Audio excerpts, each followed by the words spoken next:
Olá, somos estudantes do segundo ano D da escola Erem Cônego Fernando Passos. E estamos aqui para apresentar um documentário sobre o romantismo em Portugal e principalmente no Brasil. O romantismo é um movimento artístico e cultural que privilegia as emoções, a subjetividade e o individualismo. O romantismo surgiu na Europa no século XVIII, no contexto da Revolução Industrial e do Iluminismo, movimento intelectual e filosófico baseado na razão. Ele durou até meados do século XIX, quando começa o realismo. Rapidamente, esse estilo chegou a outros países, inspirando diversos campos da arte: literatura, pintura, escultura, arquitetura e música. No Brasil, o movimento romântico começa em meados do século XIX, anos depois da independência do país, em 1822, com a publicação da obra Suspiros Poéticos de Saudades, de Gonçalves Magalhães, em 1836. Uma das principais características do romantismo são oposição ao modelo clássico, estrutura do texto em prosa longo. O indivíduo passa a ser o centro das atenções, surgimento de um público consumidor, exaltação do nacionalismo, da natureza e da pátria, idealização da sociedade, do amor e da mulher, criação de um herói nacional, sentimentalismo e supervalorização das emoções pessoais, subjetivismo e egocentrismo, saudades da infância, fuga da realidade. O romantismo literário em Portugal tem como marco inicial a publicação em 1825 do poema Camões, escrito por Almeida Garrett. A obra foi produzida durante seu exílio em Paris. Em Portugal, o movimento romântico esteve dividido em duas fases. A primeira fase, com a primeira geração romântica, fase nacionalista, e a segunda fase, com a segunda geração romântica, fase de maturidade. Alguns autores e suas obras no romantismo em Portugal. Irei começar falando de Almeida Garrett, com suas obras Camões, de 1825, Viagem na Minha Terra, de 1846 e Folhas Caídas, de 1853. Também temos o autor Alexandre Herculano com as suas obras A Harpa do Crente, de 1838, Eurico, o Presbítero, de 1844 e Poesias, de 1850. Para finalizar, temos o autor Antônio Feliciano de Castilho com as suas obras Amor e Melancolia, de 1828, A Noite do Castelo, de 1833 e As Escavações Poéticas, de 1844. No Brasil, duas publicações são consideradas os marcos do romantismo literário. Ambas foram lançadas em Paris por Gonçalves de Magalhães no ano de 1836. A revista Niterói e o livro de poesia Suspiros Poéticos e Saudades. No país, o movimento foi dividido em três fases ou gerações. A primeira geração romântica foi de 1836 a 1852. Foi a geração nacionalista indianista. Segunda geração romântica, geração ultrarromântica. A terceira geração romântica, a geração condoreira. A primeira geração romântica no Brasil é o período que corresponde de 1836 a 1852, baseado no binômio nacionalismo e indianismo. No contexto histórico, a recente independência do Brasil, absorvido pelo pensamento nacionalista ufanista do país, fez com que os escritores deste período buscassem temáticas que definissem a identidade nacional. Por esse motivo, o tema do índio é muito explorado nessa fase, conhecido por indianismo.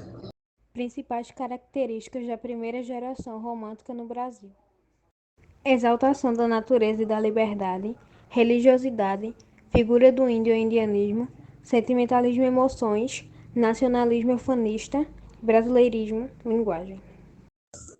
A segunda geração romântica no Brasil é o período que corresponde de 1853 a 1869, denominada ultrarromântica ou a geração mal do século. Os principais temas dessa fase são morte, amor não correspondido, tédio, insatisfação, pessimismo. No Brasil, tem como marca inicial a publicação da obra Poesia, em 1853, de Álvares de Azevedo. Principais características da segunda geração romântica: profundo subjetivismo, sentimentalismo exacerbado, pessimismo e melancolia, egocentrismo e individualismo, fuga da realidade, escapismo e saudosismo.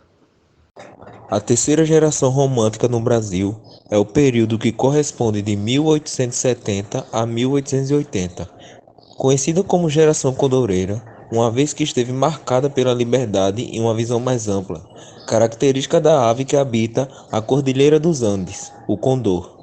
Importante notar que nessa fase a busca pela identidade nacional ainda continua, não só focada nas etnias europeia e indígena, mas também na identidade negra do país.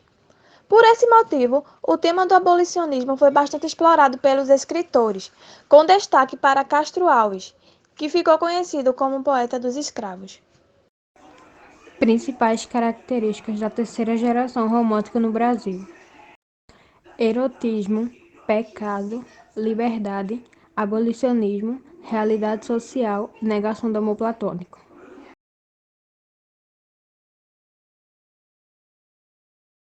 Joaquim Manuel de Macedo. O carioca Joaquim Manuel de Macedo foi muito famoso em sua época e é lembrado como o primeiro autor realmente expressivo da literatura nacional. Com um sentimentalismo exagerado que o público da época amava, alcançou o sucesso máximo com a sua obra A Moreninha, de 1844, considerada uma das primeiras obras românticas do país. Agora irei falar sobre o autor José de Alencar. O cearense José de Alencar é considerado o precursor do romantismo no Brasil, principalmente de caráter indianista, nacionalista e regionalista. Enquanto trabalhava como advogado no Rio de Janeiro, publicou em formato de folhetim sua obra mais aclamada, O Guarani, de 1857, que logo foi um sucesso transformado em livro. Entre os seus clássicos estão A Viuvinha, de 1817, Luciola, de 1862, Senhora, de 1865 e Iracema, de 1875. O autor, Machado de Assis. Nascido em uma família pobre no Morro do Livramento, no Rio de Janeiro, Machado de Assis teve pouco acesso à educação formal e ainda assim tornou-se o maior nome da literatura nacional. A primeira fase da sua escrita é considerada romântica. Entre as suas obras consideradas romances românticos estão Ressurreição, de 1872, A Mão e a Luva, de 1874 e Helena, de 1876. Irei falar também sobre o autor Manuel Antônio de Almeida. O carioca e conterrâneo de Machado de Assis veio de uma família de portugueses e desde adolescente foi interessado pela arte literária.